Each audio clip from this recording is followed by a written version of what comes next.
वरुड शहरातील बसस्थानक परिसरातून एक मोठी ब्रेकिंग आणि धक्कादायक बातमी समोर येते। आपण बघू शकतो माझ्या पाठीमागे वरुडचा बस स्टॉप आहे आणि ही जी इमारत होती मागील काही दिवसांपासून जुनी इमारत झालेली होती आणि आज जे आहे एक दुर्दैवी घटना या ठिकाणी घडलेली आहेत।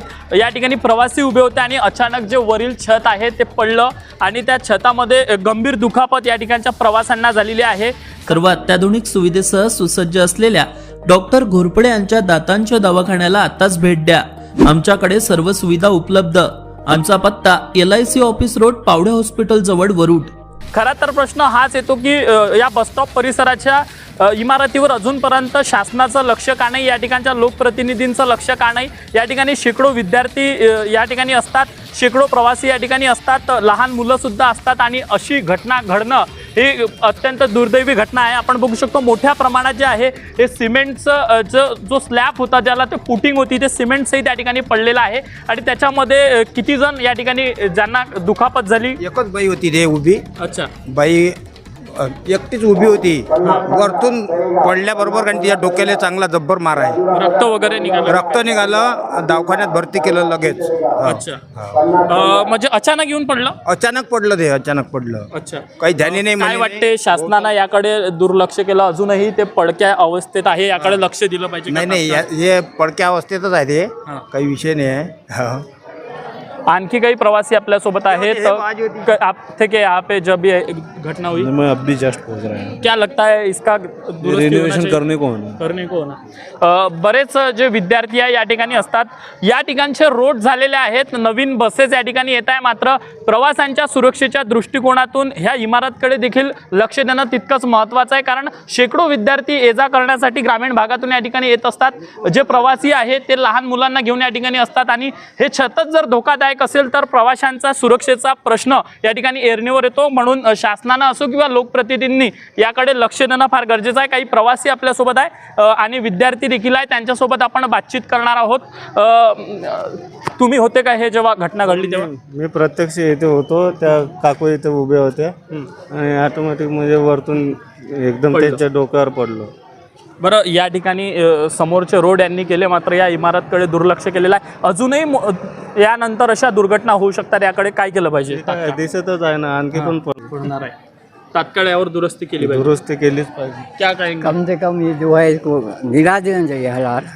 अच्छा, ये तो वो गिरा हुआ है तो उसको मालूम है ये यहाँ से गिर नहीं है।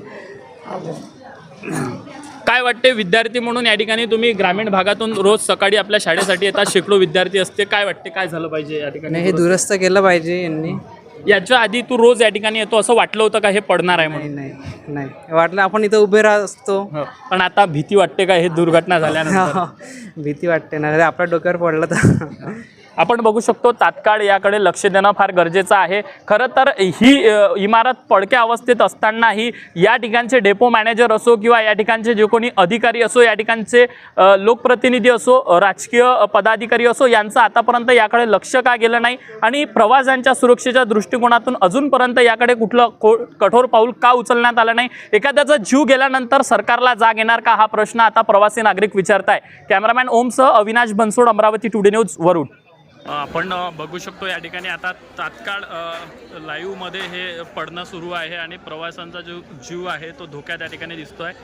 अजूनपर्यंत या ठिकाणी कुठलंही ठोस पाऊल उचलण्यात आलेलं नाही। प्रवाशांना साईडने करणे या ठिकाणी सुरू आहे आणि आपण बघू शकतो की माजी आमदार देवेंद्र भुयार देखील या ठिकाणी आलेले आहेत आणि आता प्रवाशांच्या सुरक्षेच्या दृष्टिकोनातून प्रवाशांना या ठिकाणी वेगळं करणं सुरू आहे। यंत्रणा पाठवा, हां तुम्ही आजच्या लगेच यंत्रणा पाठवायचे, सगळं जिथं जे पडणारा भाग आहे लगेच खाली कोसळून द्या। हां लवकर पाठवा तुम्ही, बिलकुल आजच्या आज झालं पाहिजे ते। आणि पुन्हा जीव गेल्या जायच्या अगोदर करायला लागेल ना व्यवस्थेची सगळी। हां ठीक आहे सर। आवाज येते का? इथं जाणाऱ्या पंढरपूरला जाणाऱ्या बसचा इश्यू झालेला त्यांच्याकडे।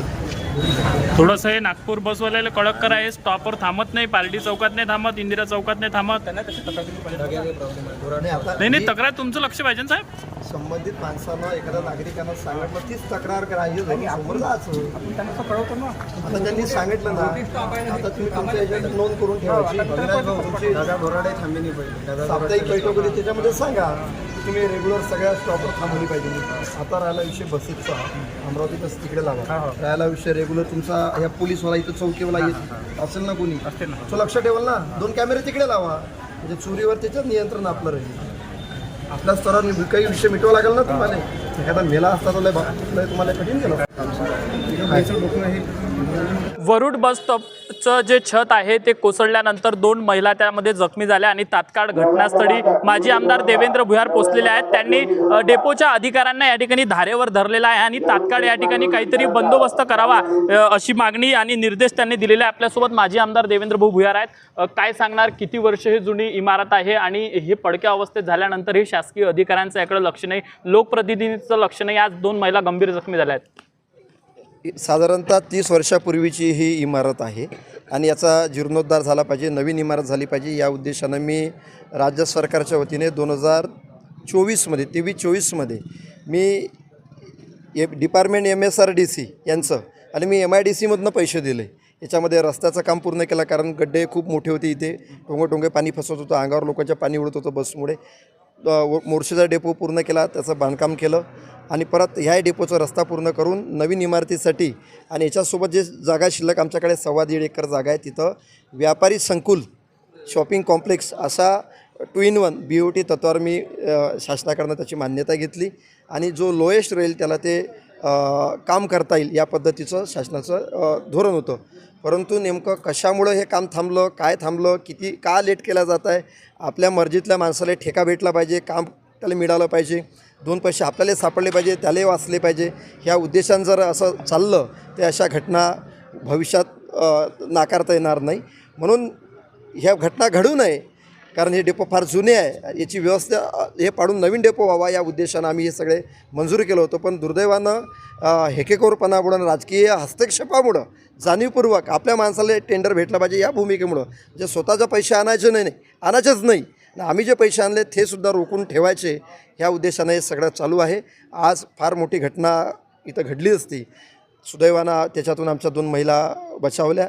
दोघांना डोक्याला जखम झाली, त्यांना उपचाराकरता डिपार्टमेंट आपल्या स्वतःहून त्यांनी उपचाराकरता दवाखान्यात सादर झालेलं आहे. डिपार्टमेंटनं सुद्धा सूचना केली की त्याचा पूर्ण खर्च ह्या डिपार्टमेंटनं करावा. लागणारा जे काही खर्च असेल पूर्ण उपचाराचा, पुढील उपचाराचा सगळ्या डिपार्टमेंटनी करावा, अशा पद्धतीच्या सूचना DM आणि GM या दोन्ही लोकांना मी दिलेल्या आहे आणि आम्हीसुद्धा त्यांच्यावर बारीक लक्ष घालून राहू. परंतु अशा घटना घडू नये, त्याच्यावर तत्काळ लवकर मार्ग काढावा आणि लगेच विभागाने टेंडर लावावं आणि याचं काम लगेच चालू करावं, या पद्धतीची सुद्धा मी त्यांना स्पष्ट निर्देश आणि माहिती त्यांना दिली. नमस्कार, तुम्ही पाहतात अमरावती टुडे न्यूज. अशाच प्रत्येक अपडेटसाठी चॅनलला आता सबस्क्राईब करा.